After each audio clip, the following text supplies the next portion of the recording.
We're talking here about advice and what are the characteristics of good advice.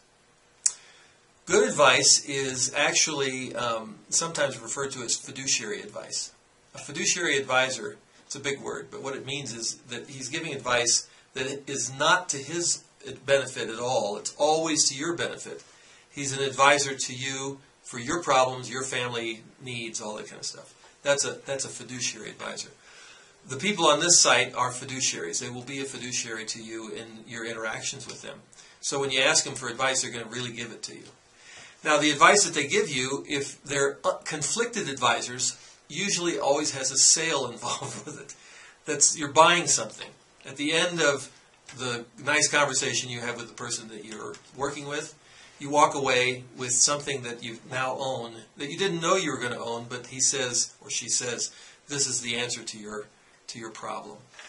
Well, good fiduciary advice should be advice that is disinterested or agnostic to whether you buy a product or not. It should be advice that is clear and actionable, so that when you take the advice, you've accomplished something, you've solved a problem, you've resolved something. Well, that's the kind of advice that you need to be looking for.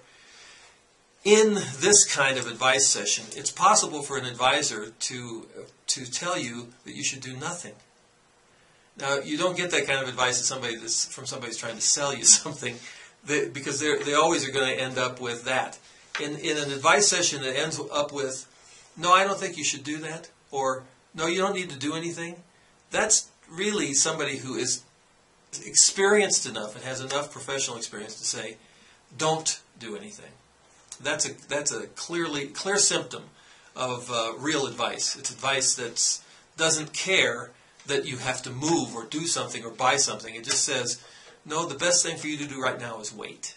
So I think what we're trying to do in this site, Common Financial Advice, is give you lots of examples of what good advice looks like, who good advisors are and the way that they advise. So enjoy yourself here, and if you want to go find out what it's like to talk to one of these people, you can do that too. You just have to click a button that says under their name, their URL, their little link that goes to their name. It'll take you right to them, and you can talk to them there. And they will work for people that are just middle-income people. They don't care if you have a whole bunch of money or you don't have very much. They're professional advisors, so they'll charge you a fee, but they'll do it in such a way that you will know everything that they're going to do, and you will have agreed to it beforehand, including the fee. So have a good time and enjoy Common Financial Advice. It's a great site.